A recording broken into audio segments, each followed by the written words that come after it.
Senhoras e senhores, boa tarde. Em nome do Adurne Sindicato, iniciamos neste momento a cerimônia de abertura da segunda edição do projeto Diálogos, com a palestra do sociólogo Gessé Souza. O encontro objetiva discutir a realidade da conjuntura brasileira a partir da análise social, política e econômica. Neste evento, Gessé Souza lança o seu mais recente livro, A Elite do Atraso, da Escravidão à Lava Jato. Para compor a mesa diretiva, convidamos o presidente do Adurne Sindicato, o Wellington Duarte.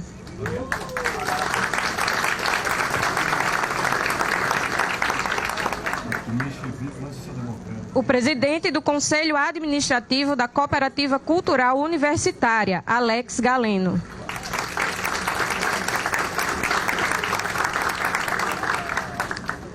Neste momento, registramos e agradecemos a presença das seguintes autoridades.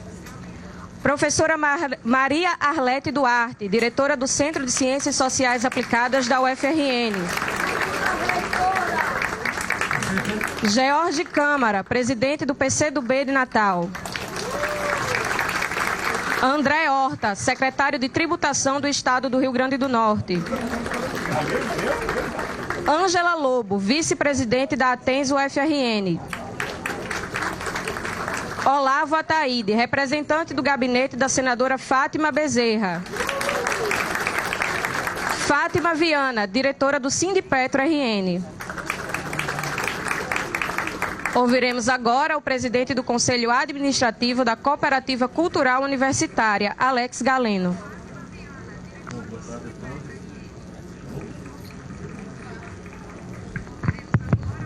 Boa tarde a todos. Em nome da Cooperativa Cultural, que é um espaço, além do centro de convivência, de uma livraria cooperativa nesse ramo único no Brasil, a gente quer dar as boas-vindas ao Gessé e a todos presentes e dizer que é um espaço de resistência intelectual, política e de resistência, eu diria também, do ponto de vista das humanidades nesse tempo de perplexidade política, econômica e eu diria que perplexidade também ética e intelectual. Pensando, talvez, em uma frase rápida para concluir aqui, que todos estão aqui à espera da fala principal, está me lembrando muito de uma expressão do José Ortega y Gasset, um filósofo espanhol, que ele costumava dizer o seguinte: em tempo de perplexidade, geralmente não sabemos o que se passa e é exatamente o que se passa. Né? Não sabemos o que se passa e é exatamente o que se passa. É um pouco a sensação que a gente está tendo no país como o nosso, de dificuldades tremendas no campo da política, em particular, e no campo econômico, e a necessidade de um debate intelectual e de um intelectual, né, do tamanho, figura que é o Gessé, em ideias e também em tamanho físico. Gessé, seja muito bem-vindo novamente ao nosso espaço e tenho certeza que vamos ter uma grande tarde e de consistência e de resistência também no campo das ideias. Muito obrigado, em nome da cooperativa, eu queria registrar essa parceria. E relembrar mais uma vez essa parceria entre cooperativa e o Adurne Sindicato e agradecer ao professor João Bosco de Araújo, que foi quem teve a iniciativa de sugerir o nome, mais uma vez, do professor Gessé para esse debate.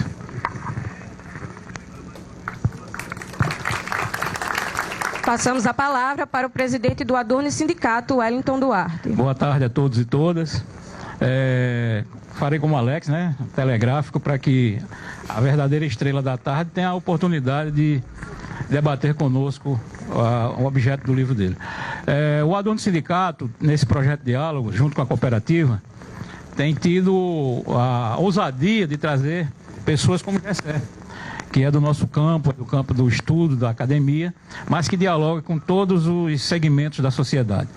E até pelo quantitativo que está aqui no auditório, que ficou lotado, nós fomos ousados porque fizemos isso em menos de uma semana. Foi uma coisa assim que, graças ao professor João Bosco, nós tivemos a oportunidade de falar com o Gessé e trazê-lo, e por isso que o espaço que nós conseguimos foi esse espaço aqui.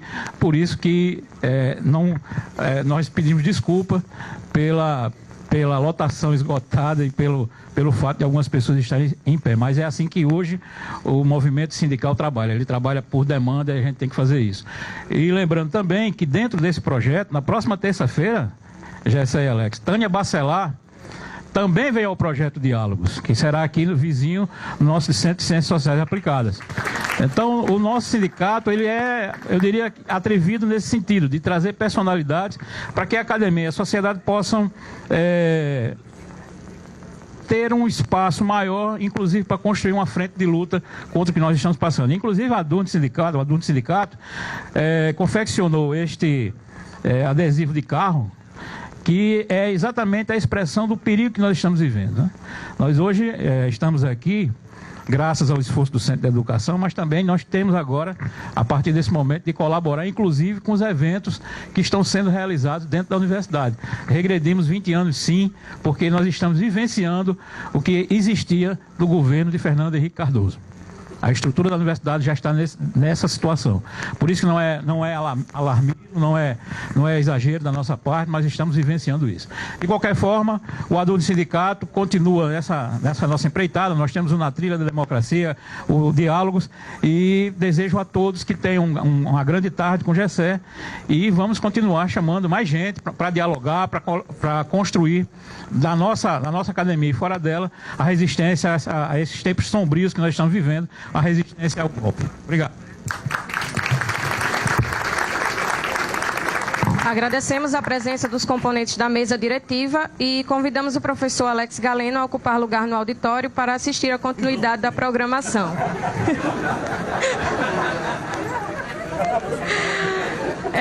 Pedimos ao...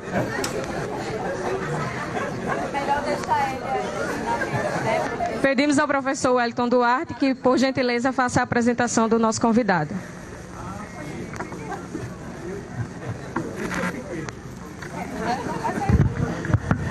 Bom, o professor Gessé Souza é professor titular de Ciência Política da Universidade Federal Fluminense, formado em Direito pela Universidade de Brasília, concluiu o mestrado em Sociologia pela mesma instituição em 1986. Em 91, doutorou-se em Sociologia na Alemanha, país onde obteve a livre docência nessa mesma disciplina em 2006. Também fez pós-doutorado em Sociologia na New School for Social Research de Nova York. Escreveu e organizou nada menos de que 23 livros, em português, inglês e alemão, entre eles a obra que lança hoje, A Elite do Atraso, da Escravidão à Lava Jato. Em 2 de abril de 2015, foi nomeado pela Presidência da República ao cargo de presidente do Instituto de Pesquisa Econômica Aplicada, IPEA. Foi demitido, obviamente, por esse governo golpista logo após o golpe. Claro.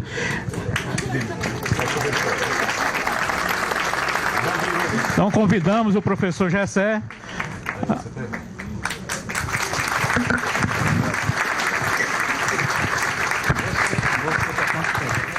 Meia hora.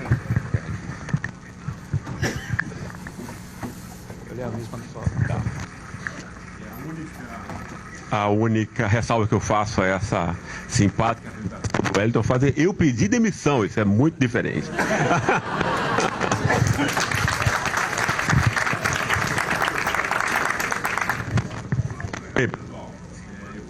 De estar aqui mais uma vez, eu venho já aqui é a minha cidade natal, né? Sou sempre recebido de um modo muito especial e muito carinhoso por vocês todos. E, enfim, mais uma, mas dessa vez é mais especial do que todas as outras, né? Essa vez é mais especial do que todas as outras porque a pessoa mais importante da minha vida está assistindo pela primeira vez uma palestra minha, que é a minha mãe, Elza Freire. Eu peço uma salva de palmas a ela.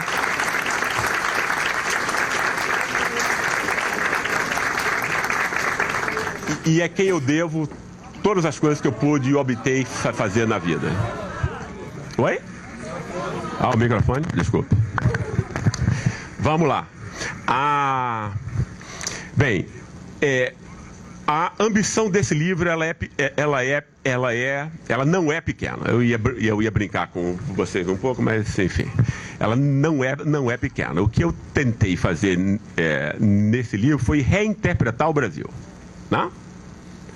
E por um motivo muito simples.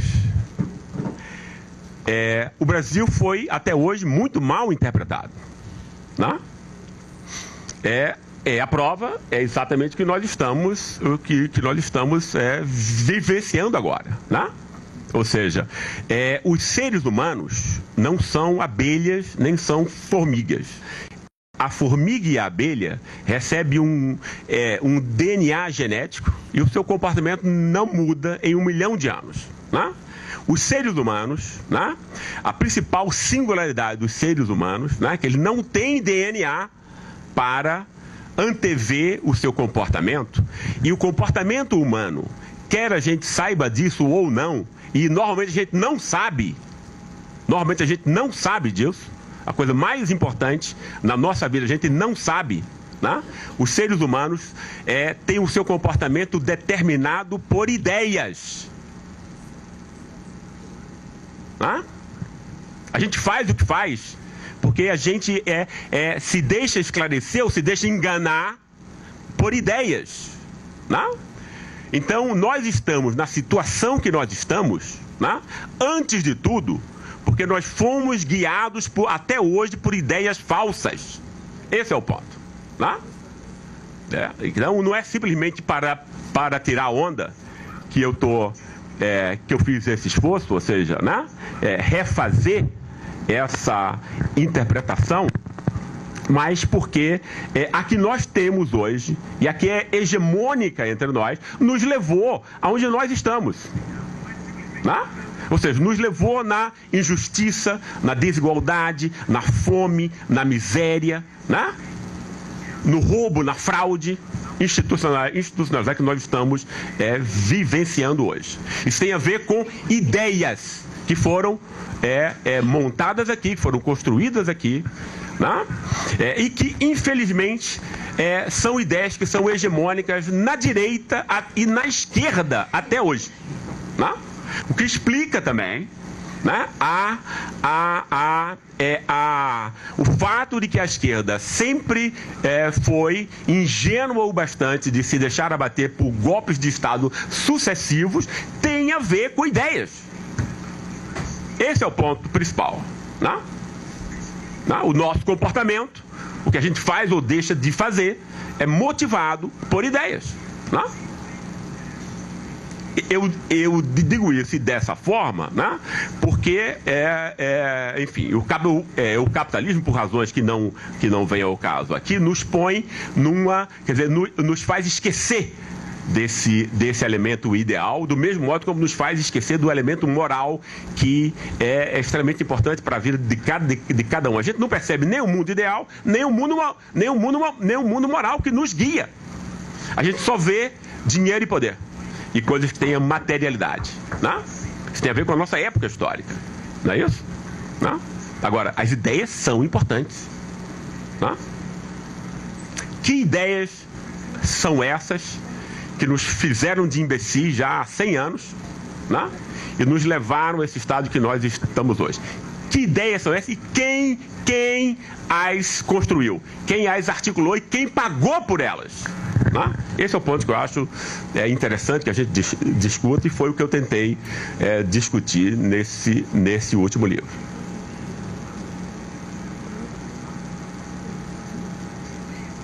Ora, a ideia que é hegemônica entre nós, que a gente aprende com 5 anos, todos nós aprendemos com 5 anos, essa balela, não é isso? É que a gente vem de Portugal, não é isso?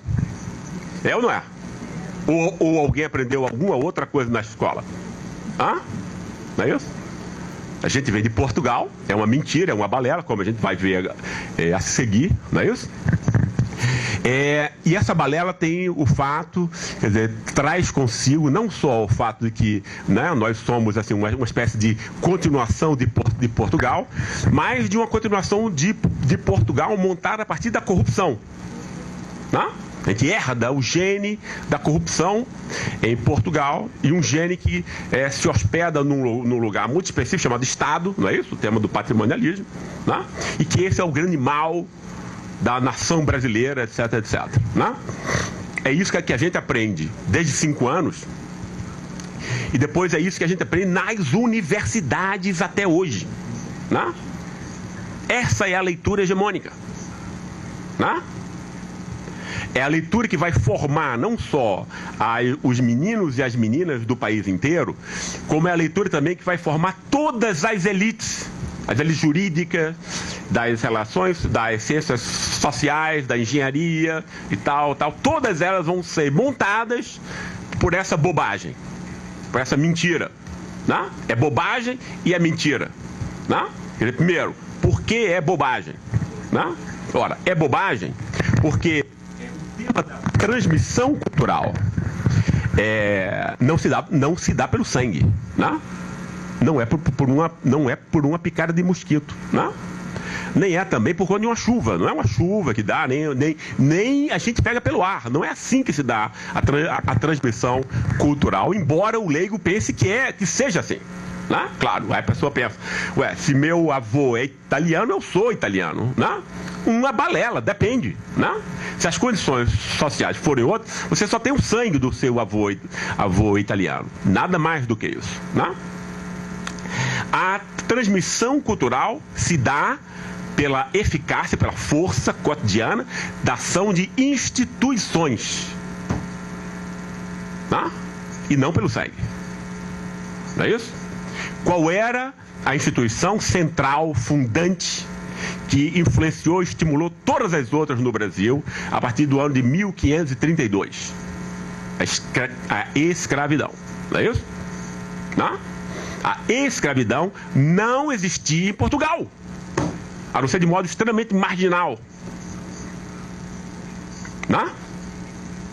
Aí como é que o cara diz que nós somos continuação de Portugal? Dá para sacar o tamanho da bobagem que é? Não? Nós somos montados como? Se nós não somos, se essa coisa não vem pelo sangue, nem se transmite por conta de uma picada de mosquito. Vem como? Ora, as instituições que nos moldam, né? Instituições como a família, por exemplo. Né? Não é isso? Né? Quer dizer, a família, o pai e a mãe, ou quem represente esse papel, né? É de certo modo engolido pelos filhos, né? Que reproduzem isso. Né?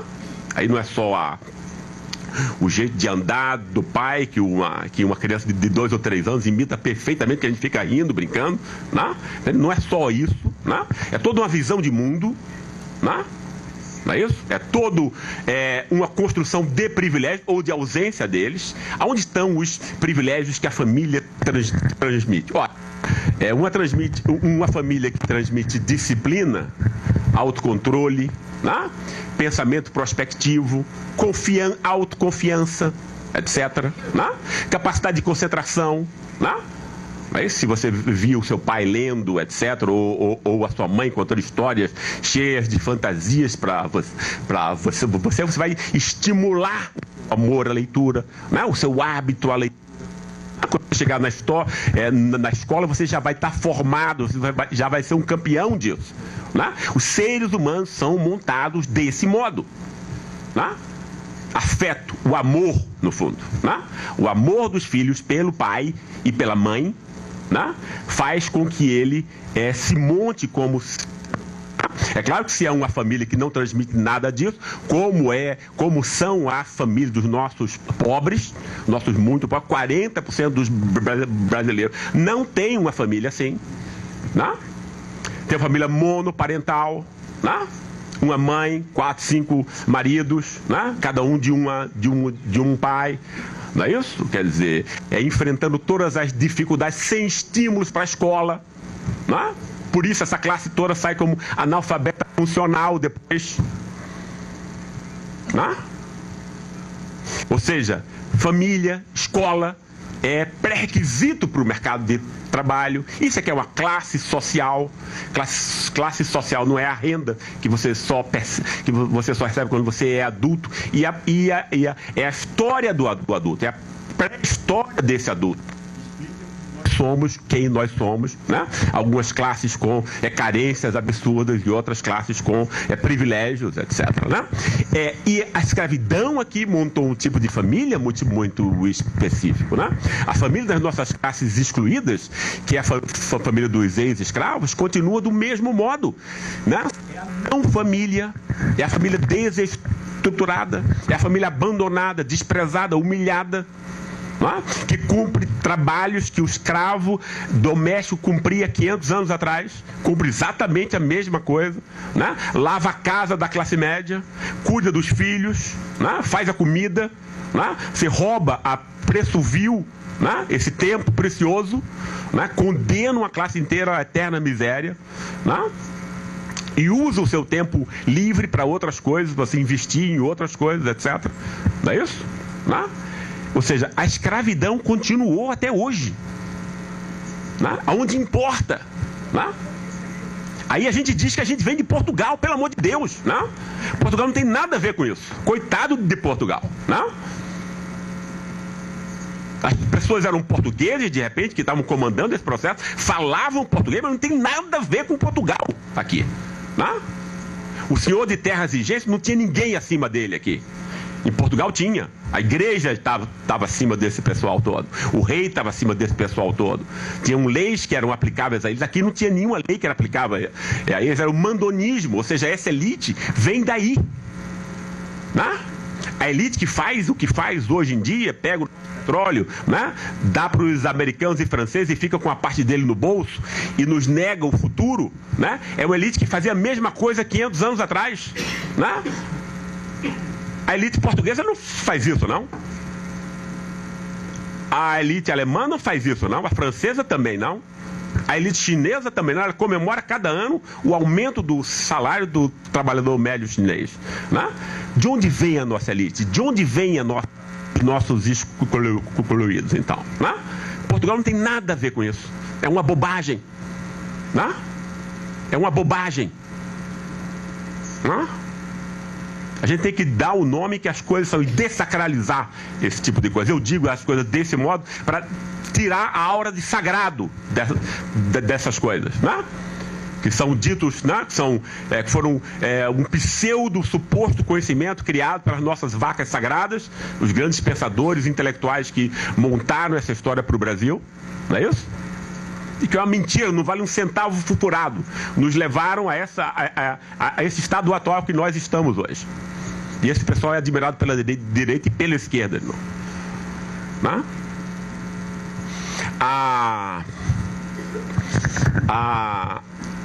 É essa elite que se mantém tal qual a escravidão. Se mantém por quê? Tal qual, né? Ué, porque se você não sabe quem você é, como é que você vai se criticar? Não é isso? Quem não se critica, né? Não existe processo de aprendizado possível, né? Então você repete. É a compulsão à repetição, né? Você faz o mesmo sempre, né? É exatamente isso que nós temos com as classes principais, né? Por exemplo, que vem exatamente do mesmo modo, né? Essa nossa elite do saque da rapina, do saque de curto prazo, da rapina, do roubo de curto prazo, né? A gente tem uma quadrilha de ladrões no Estado, não é isso? Pago, mas esse pessoal não está no Estado porque eles têm poder para estar no Estado. Eles estão no Estado porque eles são lacaios da fração monetária que manda nesse país, né? Ou seja, essa herança portuguesa é uma balela, né? Mas essa interpretação sobre o Brasil, ela não foi construída em 1500, ela foi construída em 1920 e 1930 por uma razão muito peculiar, que é o que a gente vai discutir agora. Ou seja, a gente tem aqui, e a escravidão entre nós, como vocês sabem, foi a mais longeva do planeta inteiro, né? Só acabou no alvorecer do século XX, quase, né? Em 1888. E quando, no alvorecer do século XX, as outras classes do capitalismo industrial começam a se construir entre nós, a classe trabalhadora, acima dessa ralé de novos escravos, e a classe média, né? Que são tipicamente as classes do capitalismo moderno, não é isso? A elite se defrontou com uma questão que nunca tinha enfrentado antes. Foi a perda do poder político, né? Isso aconteceu em 1930, como vocês sabem, com Getúlio Vargas, não é isso? O movimento social e político que levou à Revolução de 1930 foi o tenentismo, né, que começa em 1920, 1922, ou seja, a década de 20 inteira, né, e esse movimento é inspirado pelas ideias do tenentismo de classe média, ou seja, o nosso primeiro movimento histórico de classe média, né? Esse movimento de classe média apontava o moralismo da classe média, que em si o moralismo não é uma coisa ruim. Você se chocar, você se indignar com as coisas em si não é o mal. Essa classe média se indignava com a forma de dominação aristocrática dessa elite e que esse moralismo apontava tanto para a esquerda quanto para a direita nessa ocasião. Tanto que Luiz Carlos Prestes era um tenentista e vai fundar o Partido Comunista Brasileiro, né? Tinha gente que estava à direita de Getúlio e tinha gente que estava com Getúlio, ou seja, era um moralismo que apontava para todas as direções políticas possíveis, né? E essa rebeldia da classe média retira o poder da elite paulista, que era, né, não é uma elite nem melhor, nem pior do que nenhuma outra elite entre nós, simplesmente é mais forte, né? É simplesmente a mais importante, né? E é que vai mandar nas outras, né? Essa elite paulista, né, percebe o quê? Ora, se eu deixar, quer dizer, com os escravos, com os novos escravos, eu posso descer o pau, né? Posso mandar a polícia matar. Com os trabalhadores também. A primeira grande greve entre nós, que vai ser em 1917, né, a elite manda a polícia descer o sabre nos trabalhadores. Centenas são mortos a sabre, esposa, filho, etc. Né? Depois, quando a greve se mantém ainda assim, e os proprietários são obrigados a fazer concessões aos trabalhadores, logo depois engana os trabalhadores, não cumpre nada do que foi prometido e ainda manda matar e exilar os líderes dessa greve, né? Ou seja, a elite trata e tratou os trabalhadores do mesmo modo como os escravos, os novos e os velhos, né? Ou seja, na pancada, no engano, no engodo, na fraude, né? Agora, com a classe média, eles viram que a questão era outra. Por quê? Porque a classe média é mais poderosa, a classe média tem conhecimento, tem espírito, etc. Né? É mais articulada, né? E eles haviam pela primeira vez perdido o poder a partir de um movimento inspirado pela classe média, né? O que é que essa elite faz? Essa elite não foi burra, pessoal. Mas olha, a classe média a gente vai ter que cooptar, comprar de outro modo. A gente vai ter que comprar a classe média pelo pseudo-convencimento. Não é isso? Como é que você monta a cooptação pelo convencimento em termos modernos? Olha, a grande expressão vai ser a esfera pública, aí no caso, né?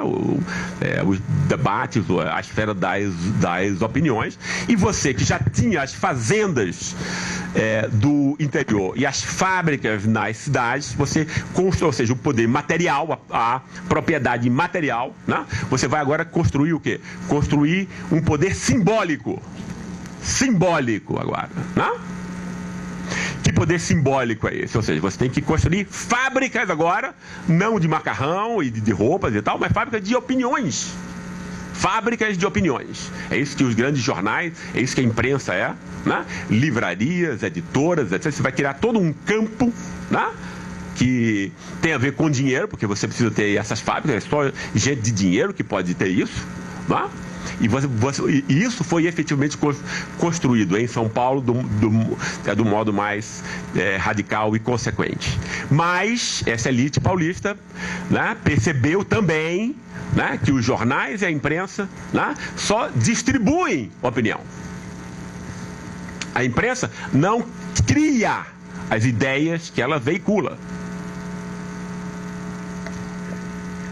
Quem constrói as ideias são os especialistas com o prestígio e o treinamento para isso, né? Que são os intelectuais, né? E aí o que foi que essa elite fez? Ora, montou a USP, a Universidade de São Paulo. É isso que precisa? Então a gente monta. Isso foi dito, né? Perdemos o poder político, mas vamos construir uma esfera ideológica para retomá-lo e para que a gente nunca o perca mais. Né? O terreno da USP é da família dos Mesquita, donos do jornal Estado de São Paulo. Né? A USP, como universidade de maior prestígio, vai formar depois vários dos professores das outras universidades e vai, com o seu prestígio, influenciar o pensamento que vai ser ensinado em todas as outras universidades e que vai formar todas as elites que se formam no país inteiro. Né? E o que é que eles vão ensinar?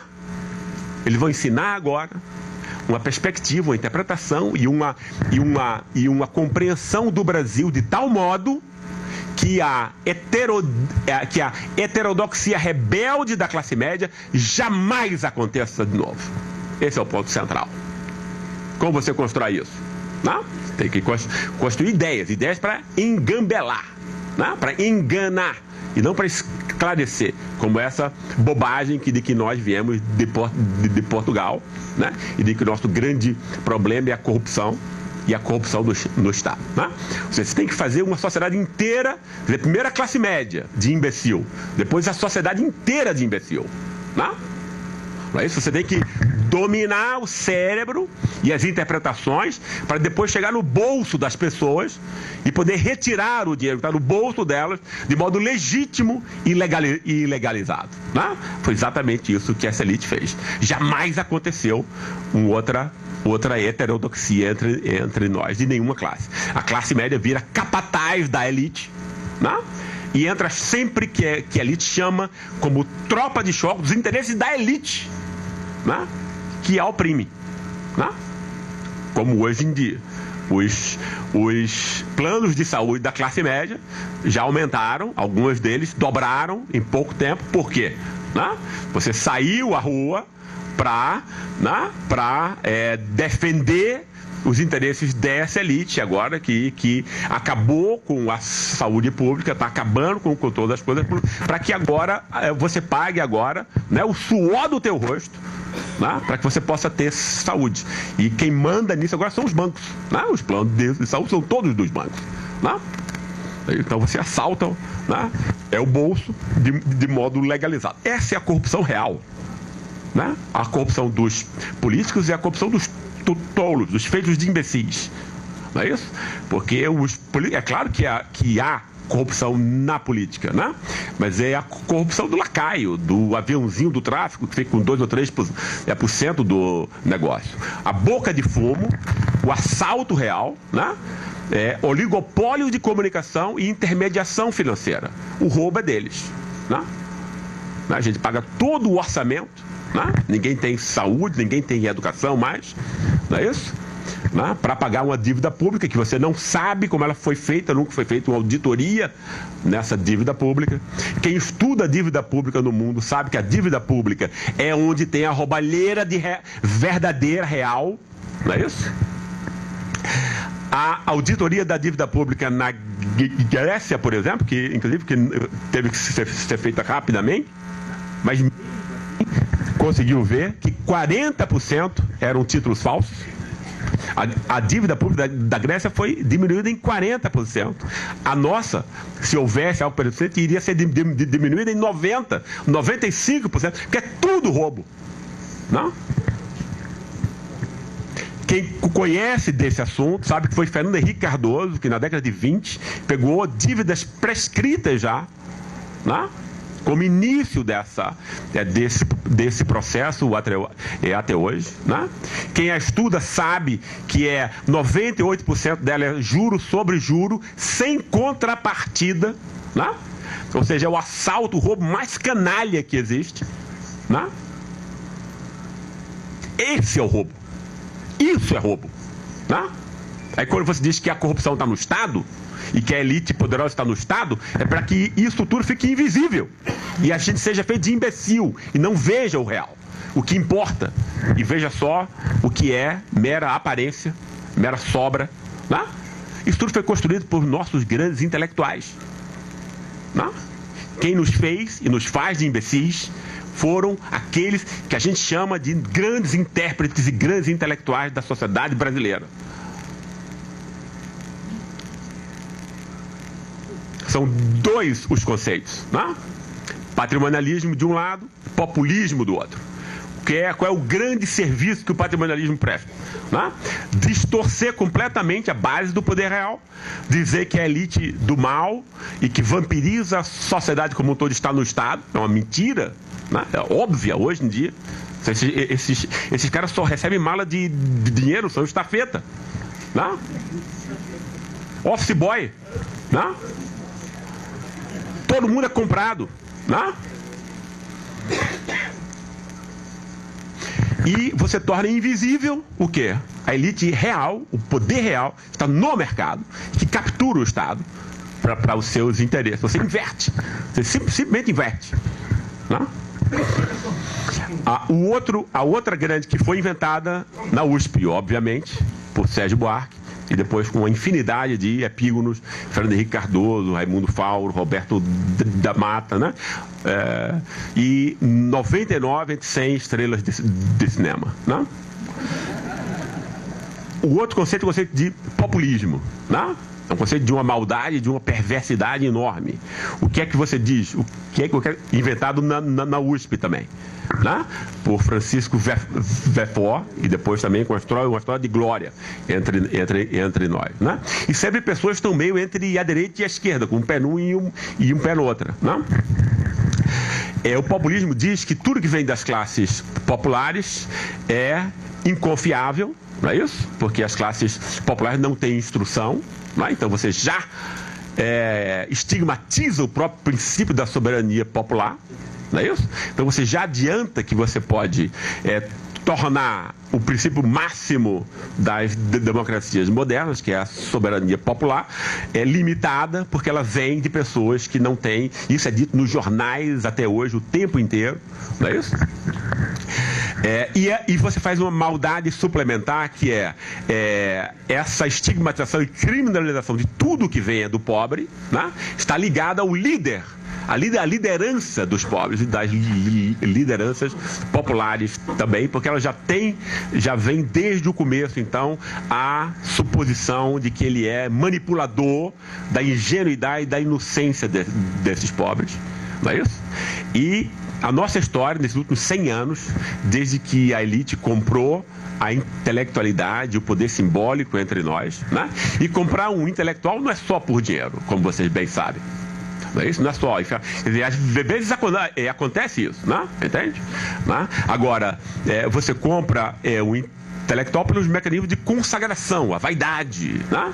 Então você dá espaço na mídia, prêmios científicos, etc., não sei o quê, tudo para dar a impressão que é uma coisa que respeita, né? Os valores do campo científico e do campo intelectual, mas de quem é o jornal? Quem é o banco que paga os prêmios científicos? De quem são as grandes editoras? Né? Para dar a impressão de que não é o dinheiro que está comprando, mas é obviamente o dinheiro que está comprando. Né? Esses dois conceitos nos dominam há 100 anos. Né? Todos os golpes de Estado é uma mistura entre eles dois. Algumas vezes um é mais importante, outra vez o outro é mais, né? Mas eles estão sempre presentes, os dois. Né? Getúlio Vargas foi assim, botaram uma bala no coração do cara, né? Com acusações de corrupção que jamais foram provadas depois, mas ele já estava morto. Né? Jango pensou reformas de base, etc., mas antes de conseguir alguma coisa já foi, né? Quer dizer, o negócio foi todo montado nos Estados Unidos, claro, né? Como todo golpe, todos os golpes da América Latina tem sempre os Estados Unidos por trás. Motivo simples, os Estados Unidos querem manter a América Latina, a África, etc., como uma espécie de quintal, não é isso? Né? Jamais pode dar um salto industrial, etc., né? E nós somos até hoje, né, escravizados, né, por essas ideias e por essas concepções. Todas as vezes que a esquerda assumiu o poder, ou algo próximo disso, a esquerda no sentido de, né, alguma forma de comprometimento com o interesse da maioria, e não de uma ínfima elite, né, a esquerda jamais efetivamente se contrapôs a esse tipo de leitura, né? E ela sempre apresentou o quê? Um programa econômico, né, alternativo, mais inclusivo, né, e rezou, né, uma espécie de marxismo vulgar, né, rezou porque por alguma magia as pessoas passassem a compreender que aquilo era para o bem delas e tal, e que aquilo, né, só poderia continuar a partir de uma vontade política que as pessoas jamais iriam compreender. No último caso agora de Lula, né, quer dizer, a própria ascensão, né, sem uma narrativa, quer dizer, inventaram uma narrativa marqueteira, essa coisa de nova classe média, que é uma bobagem, uma mentira, não é isso? E quem encampou essa narrativa e faturou em cima dela foram as igrejas evangélicas, né?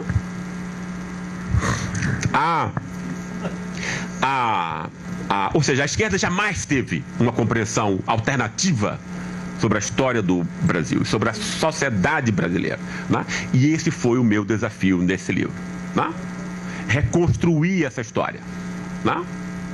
No último golpe, quer dizer, a canalice foi maior ainda desse casamento entre Rede Globo e Lava Jato, essa farsa dessa Lava Jato, não é isso?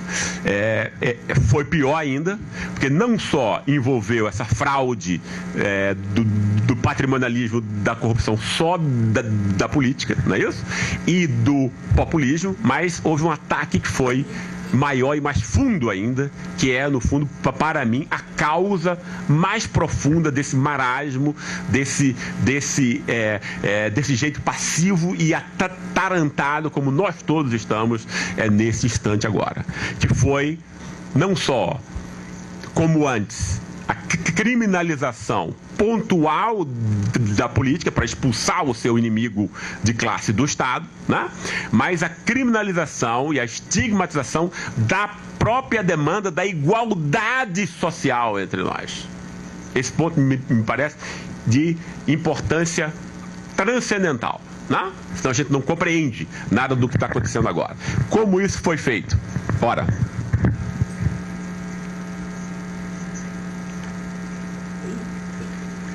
quando a Rede Globo, entre 2013 e 2016, né, chama o PT inteiro de organização criminosa, eu não estou aqui fazendo nenhuma defesa de coisa nenhuma, nem me pondo de nenhum partido. Acho que todos os partidos entre nós, né, foram montados para serem comprados pelo mercado, obviamente. Né? É o sistema político como um todo que é corrupto e é montado para ser corrupto. Né? Agora, quando a Rede Globo, junto com a Lava Jato, né, vai chamar só o PT de organização criminosa, todo mundo, né? E a Lava Jato vai oficializar, legalizar esse tipo de acusação, o que isso significa? Não? Isso significa, para mim, né, porque o PT, com todas as críticas que a gente possa ter, eu, inclusive faço várias, foi o partido que teve uma inflexão histórica entre nós. Foi o primeiro partido, né? Foi construído de baixo para cima, dos pobres, né? Dos sofredores, né? Trabalhadores rurais, urbanos, movimentos sociais, etc. Né? O PT era e é uma espécie de confederação desses movimentos. E o que unifica todos esses movimentos e todas essas classes é precisamente a demanda por maior igualdade social, né?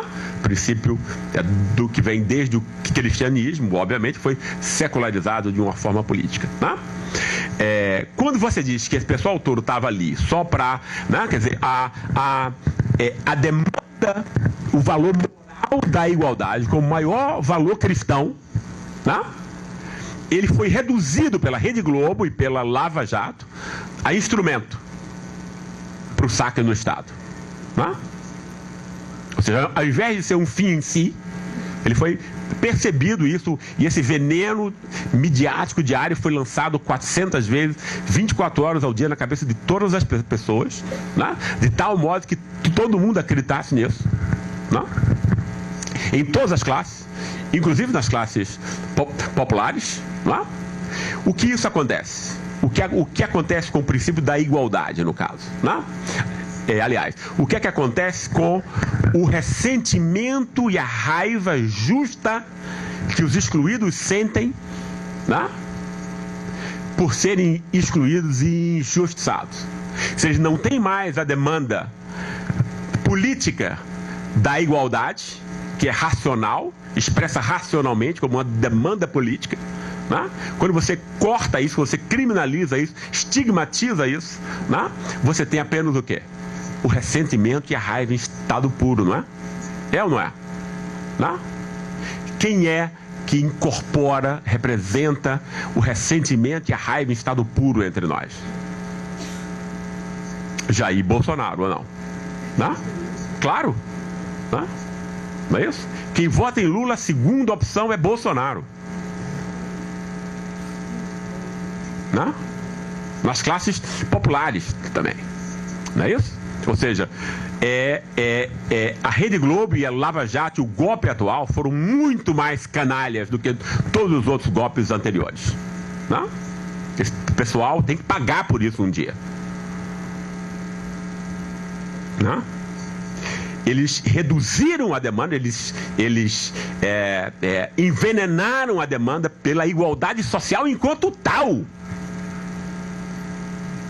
para que ela jamais pudesse ser proferida com legitimidade entre nós. Não? Isso abriu espaço para o ódio puro, para a raiva pura, para o ressentimento puro, não? Para o contexto de fascismo que a gente vive hoje. Não? Era um pouco isso, pessoal. Obrigadíssimo pela atenção de vocês.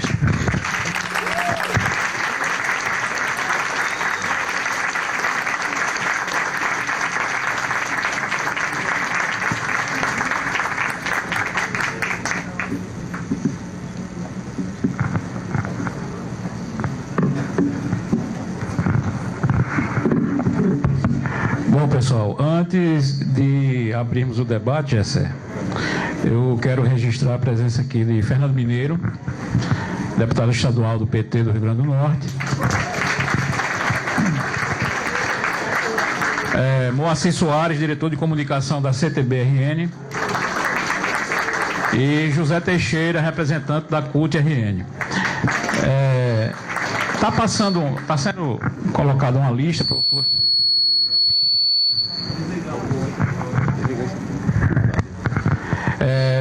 Está passando aí uma.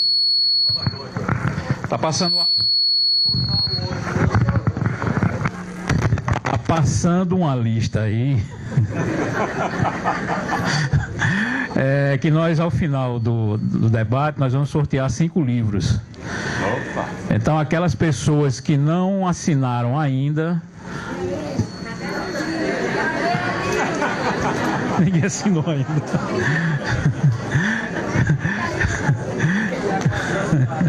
Alguém fugiu com a lista.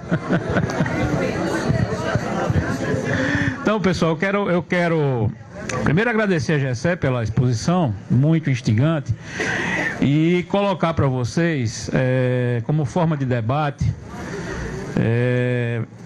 10 intervenções de 3 minutos, né?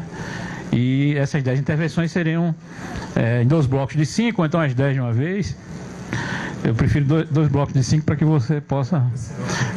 2 blocos de 5 pessoas, 3 minutos, eu acho suficiente para que a gente estabeleça o debate. Eu pediria às pessoas que se inscreverem, que sejam objetivas e façam perguntas, porque nós sabemos como é que funciona as nossas intervenções, né? A gente quer fazer uma segunda palestra, então eu pediria às pessoas que fossem fazer as perguntas, que fossem objetivas. É claro que a presença de Gessé aqui é muito boa e a gente tem essa carência de pessoas com esse nível de luta. Hoje você está na frente de luta, né? Pela democracia. Então, as pessoas podem se inscrever de imediato, e as pessoas vão se inscrevendo. Quero só lembrar que na terça-feira nós teremos o debate com a professora Tânia Bacelar, que será no Centro de Ciências Sociais Aplicadas, no auditório do NEPSA. E aqui na mesa nós temos à disposição esse adesivo para carro. As pessoas que quiserem colocar, ao término podem se dispor desses adesivos. Já tem gente inscrita? Quem foi? Sim. A jovem que está aqui, por favor, 3 minutos. É porque está sendo filmada, você vai ser conhecida por milhares de pessoas, inclusive na China. Boa tarde a todas e a todos. Meu nome é Juliette de Abreu, eu sou advogada e atualmente vice-presidente da Comissão de Direitos Humanos da OAB. Minha pergunta, eu queria agradecer pela sua fala. Eu tenho pesquisado sobre isso, sobre a questão das instituições. E aí minha pergunta, você é formada em Direito, né? E aí minha pergunta não vai diretamente ao que você falou, mas no sentido da sua pós-graduação ter sido em Ciências Sociais. Eu pretendo fazer após aqui em Gestão de Política Pública e, assim, a dificuldade que a gente enfrenta, eu fazendo especialização em Direito Administrativo, e a dificuldade que a gente enfrenta no âmbito do direito com os nossos colegas, advogados, enfim. Eu queria saber... Porque, assim, se na época da pós-graduação você pensou, poxa, devo seguir no direito, seguir na mesma linha, ou se você sempre pensou, não, vou para Ciências Sociais, porque eu sei que é essa área que vai me fazer melhor, e se você ouviu muitas críticas ao fato de você não seguir na área do direito, que é a área super renomada, enfim, o status social de estar nesse ambiente. Obrigada.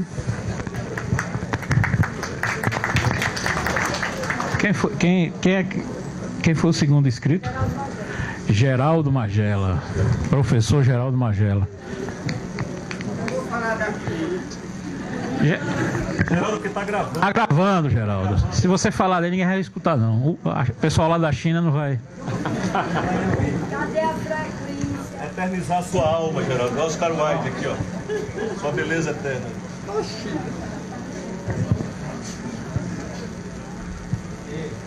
O professor Gessé. Como vai? O professor Gessé é uma figura aqui da terra, não é? Sua mãezinha está aqui. Ele sempre está aqui circulando com a gente, já trabalhou lá no nosso programa de pós-graduação. Mas eu vou direto. Eu me preocupo com a questão do Estado. A esquerda tem o controle, um certo tempo, do Estado.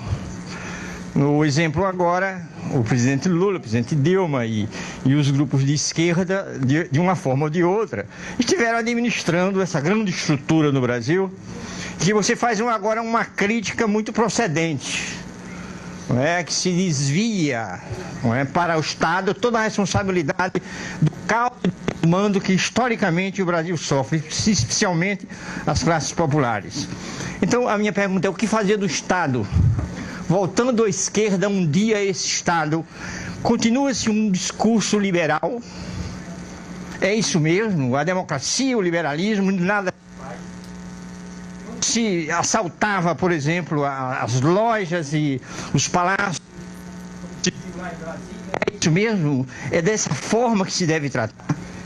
Então, até que se caiu, lá não tem mais nada o que fazer, agora a gente vai embora? A preocupação, então, com o Estado. Procede suas críticas, e eu concordo absolutamente com isso, o elemento central, o elemento da escravidão, das relações de trabalho que se produziu no Brasil, e quando se pega isso, o que se fará do Estado daqui para frente? A mesma coisa que se fez? Obrigado. Gustavo. Se tivesse mais um Gustavo na plateia, como é que é? Mas só um tem uma pergunta, né? Aqui tem a pergunta do ex-vereador do PT. Quem é o próximo? Depois de Gustavo, quem é? Ion. Ion, já, por favor, se aproxime, porque... Cadê ele? Ah, tá ali. Boa tarde, professor Wellington. Boa tarde, professor Gessé. Eu tenho duas questões bem breves. Uma, como é que a gente nós cidadãos, podemos fazer para quebrar essa blindagem que a Sérgio Moro e os procuradores da Lava Jato têm? Como fazer? E outra indagação, assim, a questão, porque uma coisa que eu vejo que me incomoda muito é servidores públicos, principalmente os mais altos, pregarem privatizações, Estado mínimo. Como se houver isso, essa questão dessa hipocrisia do servidor pregar Estado mínimo, mas querer manter os privilégios. Aí a gente fecha esse bloco.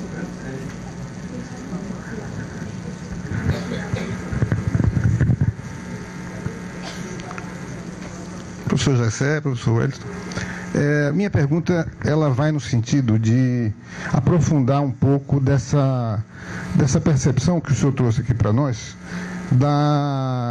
desse traço marcante da nossa sociedade, que é a exclusão dos mais pobres, essa herança escravocrata que a gente tem, que parece que não tem remédio. E que a esquerda sempre teve uma atuação tanto quanto superficial na superação disso tudo. Então, a pergunta que eu queria lhe colocar é: o que fazer? O que é que deve estar na agenda da esquerda para a emancipação do nosso povo? Porque eu acho que essa realmente é a questão central, que a gente tem que furar realmente esse abscesso aí, ou melhor dizendo, a gente tem que abrir as portas para que haja uma participação popular que seja realmente protagonista. Eu, Tiago. Aí você responde, tá? Olá, Tiago, tudo bem? Boa tarde a todos. Eu faço pós-doutorado aqui em Educação, mas tenho uma ampla formação em História. E sou leitor do Norbert Elias, e eu percebo que o senhor participou de uma obra pioneira que é o dossiê Norbert Elias. E a minha questão é teórica mesmo, na elaboração do seu trabalho. Você trabalha com a longa duração, né, coisa que não é mais do métier de muitos historiadores, trabalhar com a longa duração. E a pergunta é: como é que o conceito de hábitos entra e influencia o senhor na elaboração desse trabalho? A questão é teórica dentro do conceito de hábitos em Norbert Elias. Você responde.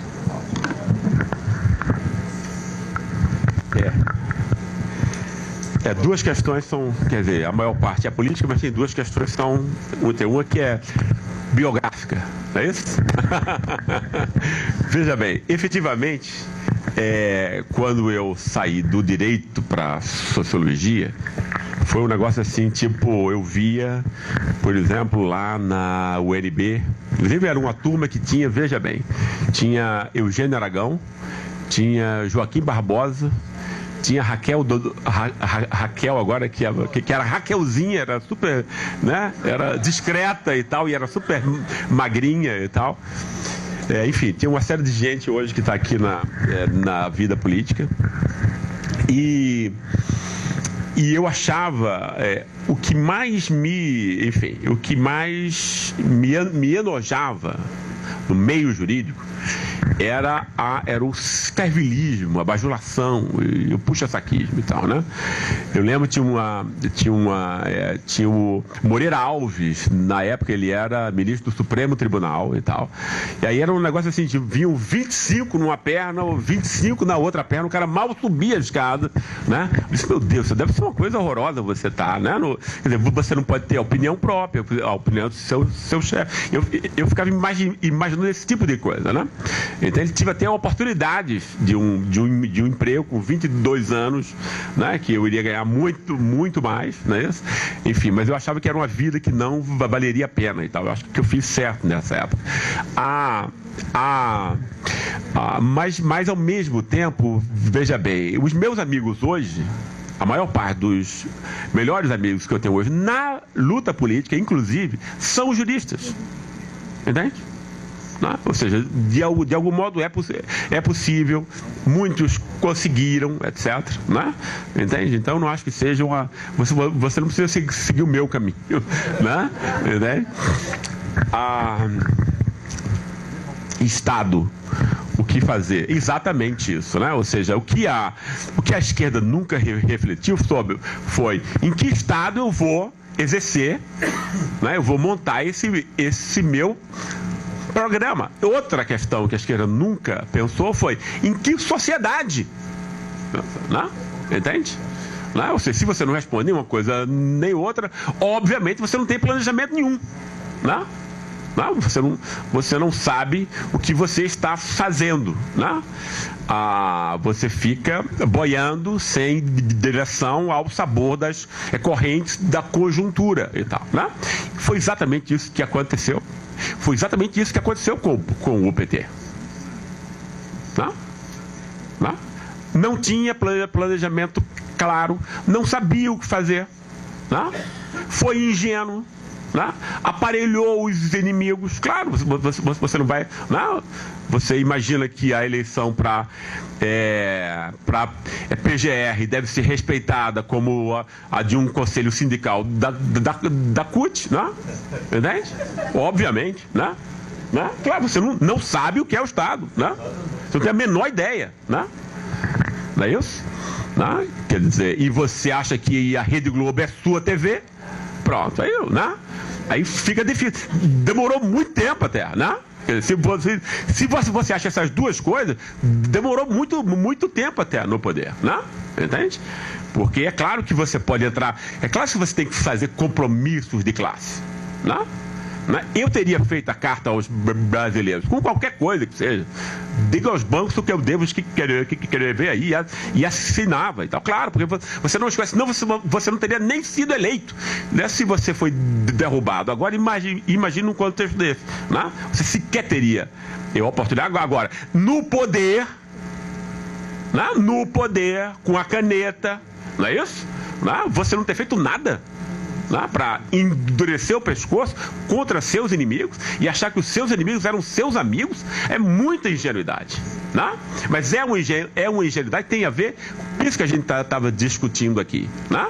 Entende? Porque o político também trabalha com ideias que são feitas pelos outros, por intelectuais, né?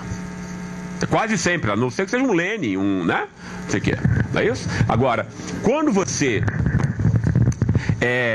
trabalha com essas ideias que vão escravizar você, quer dizer, como é que você vai montar, né, uma alternativa a isso e tal, né?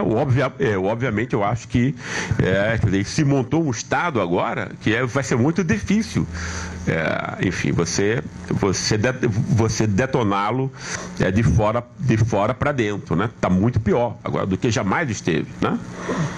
A privatização, o Estado mínimo é exato, quer dizer, no fundo, essas mesmas ideias, é por conta disso que eu tenho sempre que voltar a esse tema, né? Isso tudo tem a ver com ideias. Se a gente não percebe isso, aí é que não vai acontecer nada, né? Quando você diz o que é, quer dizer, o cidadão completamente imbecilizado, né? É quando ele faz o quê? Olha, a Petrobras, que é a base, seria a base para uma matriz econômica autônoma, né? Foi o grande projeto do PT, né? Externo e tal, para como um planejamento, né?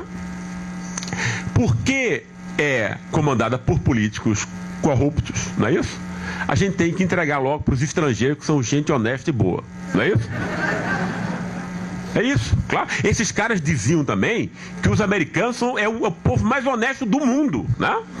Quem entende isso, quer dizer, essas falcatruas do capitalismo financeiro americano, pessoal, né, de ficar fazendo maquiagem de balanço de empresa, de países, enganar os próprios clientes, não é isso? Criar paraíso fiscal para lavar dinheiro e mandar o excedente produtivo todo para o mercado americano. Isso aí, pessoal, foi um brasileiro cordial que chegou lá e inoculou esse negócio, esse veneno nessas almas tão puras, né? Porque os liberais brasileiros acreditam isso, que os Estados Unidos são um paraíso na Terra, né? É melhor entregar as nossas empresas a eles, porque eles são melhores mesmo, são mais inteligentes, são mais operosos, honestos, tal, não é isso? Isso é dito, né? Abra Raimundo Fauro, ele diz isso. Abra Sérgio Buarque, ele diz isso. Abra Fernando Henrique Cardoso, ele diz isso. Abra Roberto da Mata, ele diz isso, né?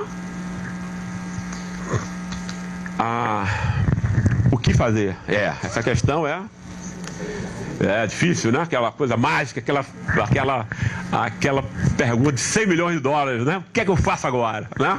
E agora, já aconteceu, mas daqui para frente, né? Mas aí, eu acho que tem um ponto, mais uma vez ainda, né?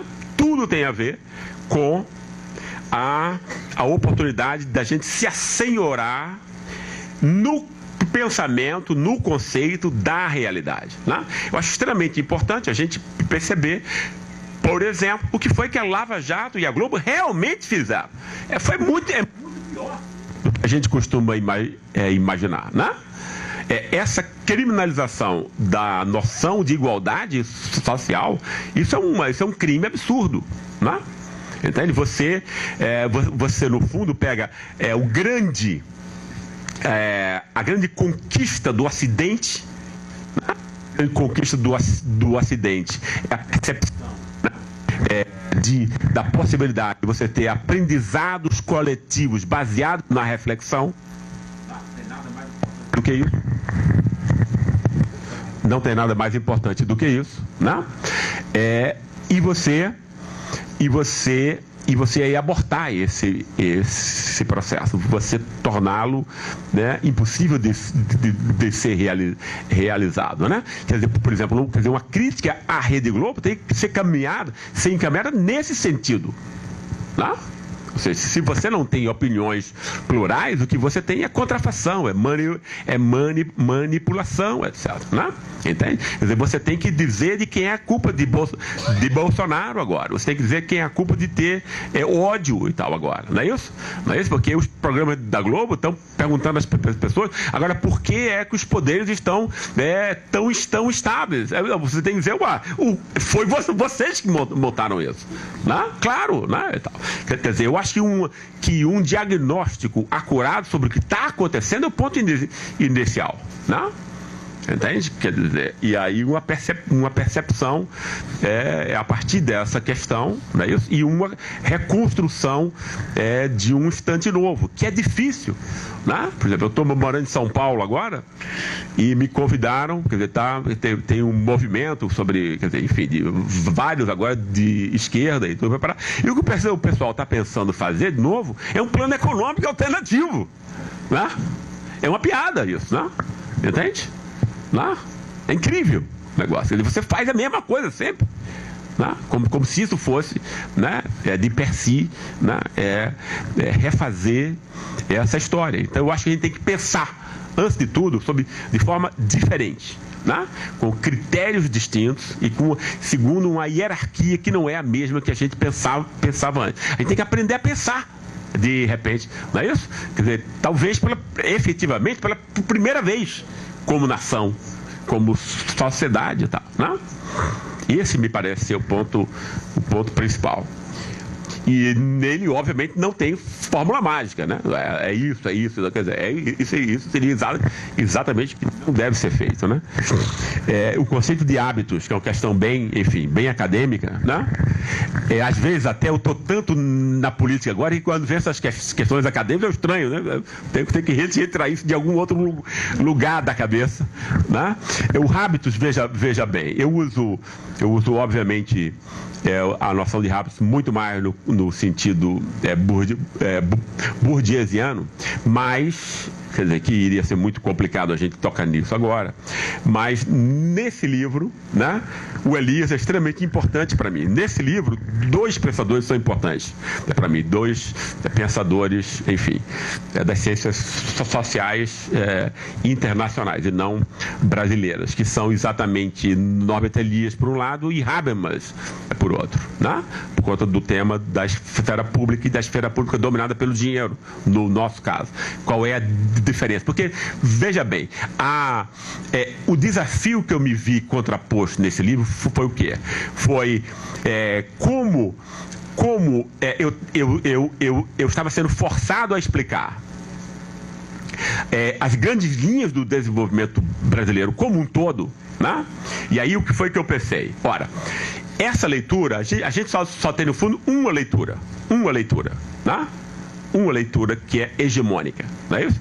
Essa que Gilberto Freire cria, mas que a versão importante é Sérgio Buarque e Raimundo Fauro e tal, para que essa coisa vem de Portugal, a grande questão é corrupção, está no Estado, esse blá blá blá, não é isso?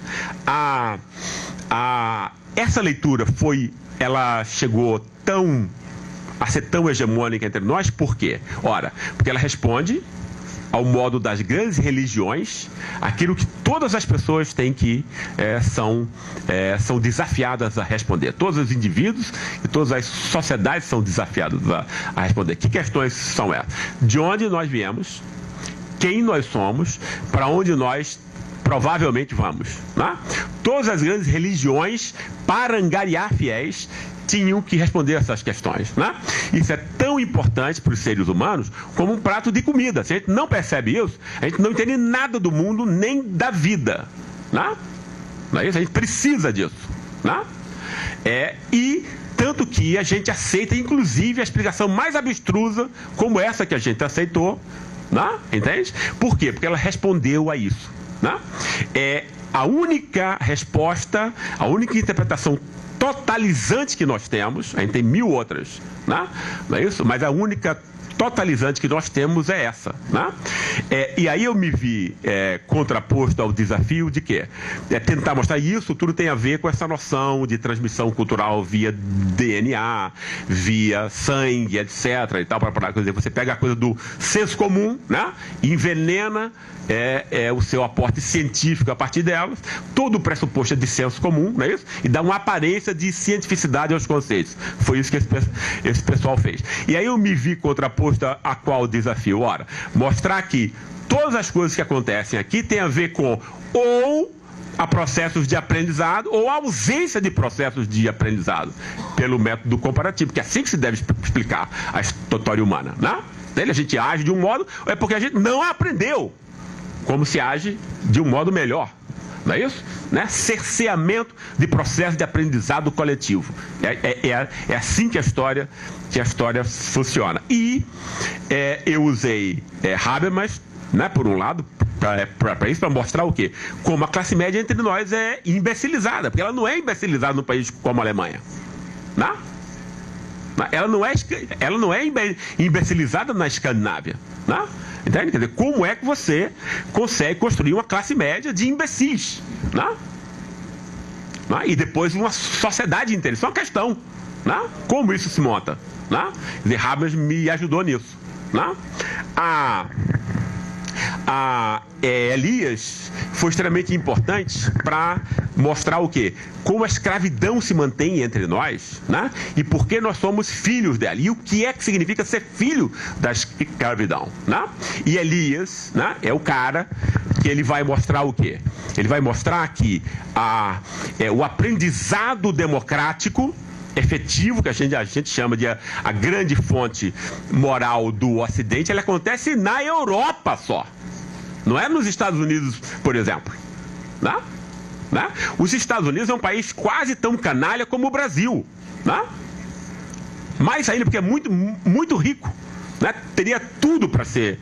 Né? Quer dizer, mas nos Estados Unidos, com a riqueza que tem, você tem uma miséria comparável à que a gente tem aqui em vários lugares, nas grandes cidades americanas, por exemplo. Né?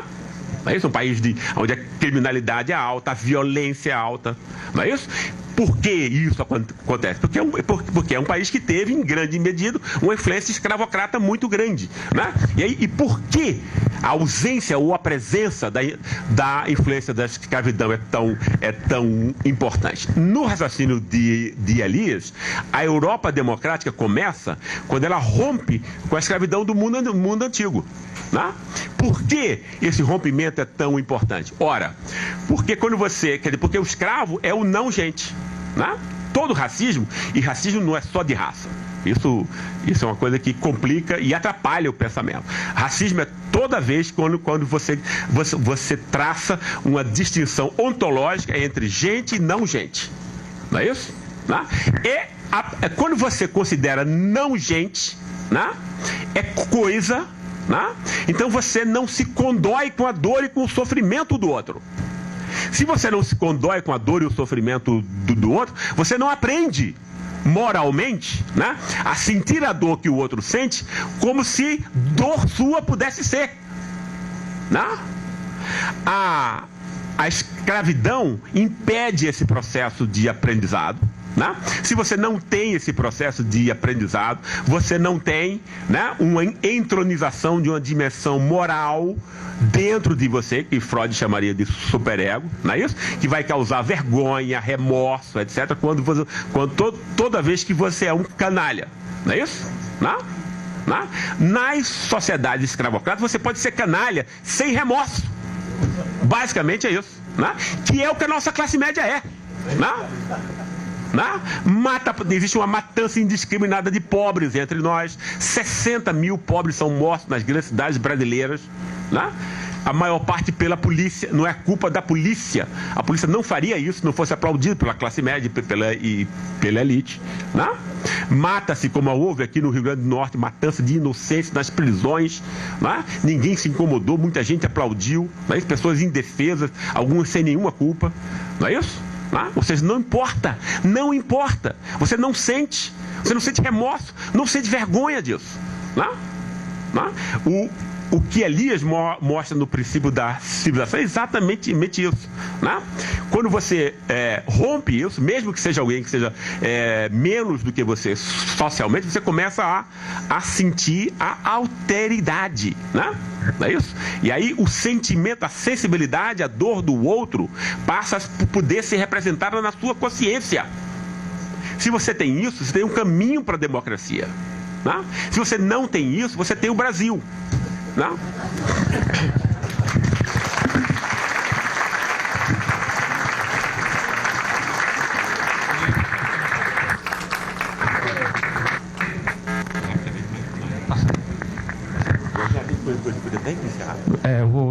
Pessoal, então vamos aqui fazer o Gessé vai a última pergunta. Já na última pergunta a lista de assinaturas está chegando aqui.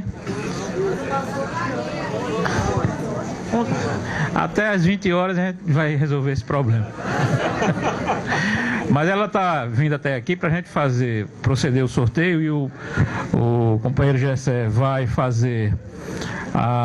autografar o livro, né? E eu pediria às pessoas, assim que nós encerrarmos, para se organizar a fila da assinatura dos autógrafos, como o espaço é pequeno, vocês estão vendo aqui, né? Para a gente se organizar direitinho, para que seja rápido, célere, porque o companheiro também tem as questões familiares. Ele veio visitar a mãe, ele não pode ficar aqui sábado e domingo fazendo autógrafo dos livros. Então, vamos lá. É uma questão do meu amigo Hugo Manso, que, enfim, nós estudamos vários anos juntos. A crítica, ele quer saber da crítica do, por exemplo, onde eu ponho o Caio Prado Júnior, que é enfim. O que eu acho desse contexto. Pronto? Alô? Dentro desse contexto, quem estava falando aqui das leituras hegemônicas, a gente tem não só a obra do Caio Prado, a obra do Florestan Fernandes, a obra do Celso Furtado, né? São contribuições contribuições geniais a respeito disso, a respeito do tema que a gente estava discutindo aqui. Mas elas todas, né, são contribuições parciais. Né? O que é que eu quero dizer isso? Não reconstrói o Brasil em modo totalizador. Né? No caso do Caio Prado, tem muito a noção de que, por exemplo, não é a forma dependente da inserção econômica do Brasil no mundo que vai explicar a singularidade brasileira. Né? Apenas. Não é isso? Você tem o quê? Você tem aí uma hierarquia moral, etc., que é compartilhada pelo capitalismo como um todo. Né? Existem valores morais e eles são extremamente importantes, né? Não entende nada de importante na vida. Né? E essa resposta não é dada de modo convincente, daí as pessoas usarem esse tema dessa herança portuguesa. A mesma coisa acontece com Celso Furtado, que faz uma crítica extremamente interessante, as trocas desiguais, né, entre países desenvolvidos e subdesenvolvidos, etc. Mas como você não constrói, né, em nenhum desses pensadores apesar de suas preciosas contribuições parciais a questões parciais. Como você não reconstrói a totalidade, né? O patrimonialismo, por exemplo, entra por todos os poros e por todas as lacunas, né? Ou seja, você não... Há que se... E esse foi a partir de uma das observações, um dos pontos de partida de eu ter tentado montar nesse livro a reconstrução de uma perspectiva histórica, né? É porque eu vi, ou você reconstrói tudo e tenta explicar todos os fatos importantes, claro, porque você nunca explica tudo, obviamente, a realidade é muito multifacetada, mas desde que você saiba procurar o essencial, não é isso? Você está explicando o essencial, portanto, né? Esse foi o meu desafio, de reconstruir ponto a ponto, e eu digo isso no livro, né? Esse livro foi construído sob a forma de uma resposta ponto a ponto a raízes do Brasil de Sérgio Buarque de Holanda, né? Se ele diz que a gente vem de Portugal, eu digo que ele vem da escravidão, né? Se ele acha que as ideias são importadas para que essa questão, eu acho que é porque elas são construídas de um outro modo aqui, servem para um outro modo, etc, etc. Né? Exatamente para tentar, né? Contrapor, né? Quer dizer, dotar a visão crítica de esquerda do Brasil, não é isso? De uma contraposição totalizadora, ponto a ponto, né? Em relação, porque Sérgio Buarque não é 1936, Sérgio Buarque é Brasil 2017, né? Sérgio Buarque é Deltan Dallagnol e Sérgio Moro. Sem Sérgio Buarque não existiria Sérgio Moro, né? Entende? Quer dizer, não é a pessoa, obviamente, né? Entende isso? Quer dizer, para dizer bem a verdade, pouco me importa, entende? As pessoas têm muito negócio assim, mas você está sendo injusto, está pegando muito pesado, né? Quer dizer, eu não estou pensando na pessoa, Sérgio Buarque, ou Raimundo Fauro, que era um cara, inclusive, que eu admirava muito, né? Como presidente da OAB, ele foi um cara extremamente importante aqui na luta pela redemocratização. Eu não estou pensando nas pessoas, estou pensando nas ideias, né? Nesse caso, as ideias é que importam. Por que as ideias importam? Porque as ideias que vão deixar as pessoas na miséria, vão legitimar o desemprego, a exclusão, que nos vão fazer cegos, são as ideias que fazem isso, né? Então é por conta disso que essas ideias são dignas de crítica, né?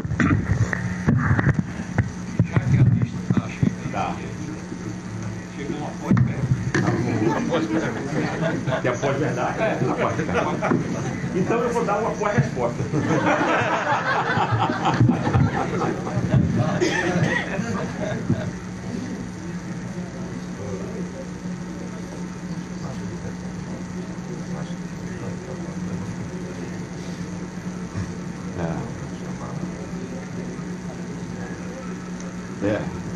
A questão aqui é sobre quando eu falei essa questão de que a desigualdade foi, ou seja, que a demanda pela igualdade foi desqualificada. Resta um retorno à igualdade de Hobbes como narrativa? Não, exatamente. Quer dizer, Hobbes a gente já tem, foi o que ele conseguiu, foi o que se conseguiu, né? Quer dizer, o que eu acho é exatamente que a gente perceba o que houve com a demanda da igualdade, né? Nós todos estamos, quer dizer, estamos percebendo isso, né? Esse é o ponto. Está se sentindo mal, não, né? Não. Tá. Tô tranquilo, tá bom. Claro, eu fico preocupado com a minha linda. Ela tá gostando. Né? Eu acho que a gente tem que, quer dizer, obviamente a demanda está aí, né? Ela precisa ser recuperada, né? E tal. O que eu acho importante é que a gente tenha uma noção e uma compreensão dessas linguagens morais que habita a gente, que nós habitamos, estão dentro da gente, e muitas vezes a gente não percebe, né? Porque a gente fica vendo os fatos, as consequências, né? E tal. Eu acho que é importante eu acho que isso é que vai dotar a nossa reação de maior, vai aumentar a potência, a força, etc. A gente sabe exatamente o que é que a gente está lutando, qual é a doença, né? O que foi que aconteceu? Enfiaram uma faca na gente, né? Essa faca cortou o quê? Né? Se a gente não sabe o que essa faca cortou, a gente vai costurar o quê? Entende? Não? Bom,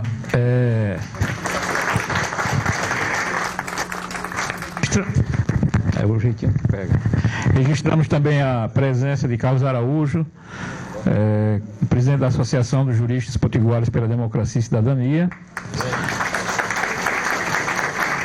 Companheiro Júnior Souto, presidente estadual do PT. E Antenor Roberto, presidente estadual do PCdoB. Bom, eu vou encher linguiça enquanto a lista chega aqui. Caicó, ótimo. Bom, pessoal, só lembrando que nós vamos ter o sorteio, né? Que vai ser um sorteio extremamente tecnológico, né? Vocês vão ver.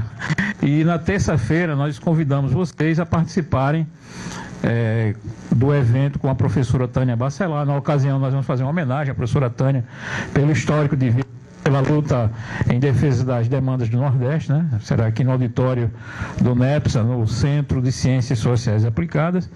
E também no dia 25, que vai ser a abertura da Cientec. Sim, vai ser 9h30 da manhã. E no dia 25, nós faremos, na abertura da Cientec, um debate com o professor João Emanuel e a professora Maria Livramento sobre a questão da ciência no Rio Grande do Norte e os efeitos danosos que a política desses golpistas está incorrendo sobre nossa pesquisa, sobre tudo. Só para informar vocês, o orçamento da UFRN desse ano, em termos de custeio, chegou a 85%. Então, 15% continuam sendo bloqueados. E o orçamento de capital ficou em 60%. Então, já estamos em outubro, não haverá mais, provavelmente, mais nenhuma liberação. Estamos tentando ainda, a bancada do Rio Grande do Norte está tentando ainda fechar os 100% de custeio, mas vocês já imaginam a questão da emenda constitucional 95, o impacto que ela já está tendo sobre a Universidade Federal do Rio Grande do Norte, né?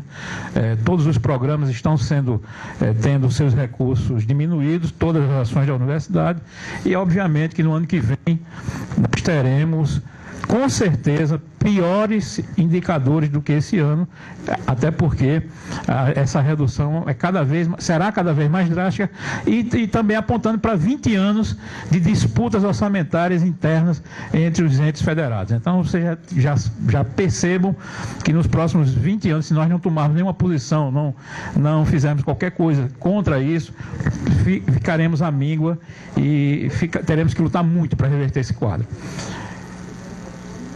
Bosco vai assinar a lista. É o último que... Bosco ganhou o livro? Ganhou o livro, vai assinar a lista. Incrível. E foi o primeiro a chegar aqui. Ele ganhou? Nós tivemos aqui 180 pessoas que se inscreveram e o 190 pessoas já sendo informadas aqui. Então, o GSE vai dizer um número de 0 a 190, GSE. Bota. E de 0 a 190. 18, olha aí. Tecnologia de última geração.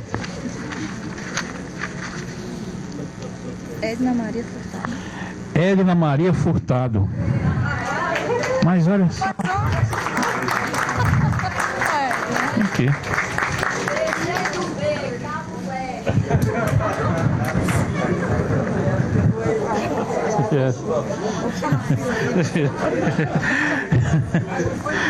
O professor Geraldo Magela, por favor, diga um número de 0 a 190 menos 18.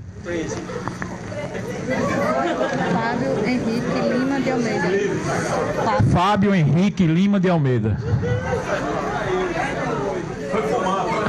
Não. Não tá não, deixa pra bom, peraí. Fábio Henrique de Almeida, está aí? Foi embora, então vamos.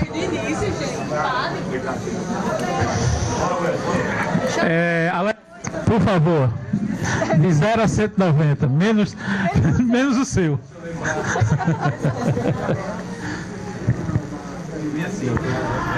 65, vamos ver.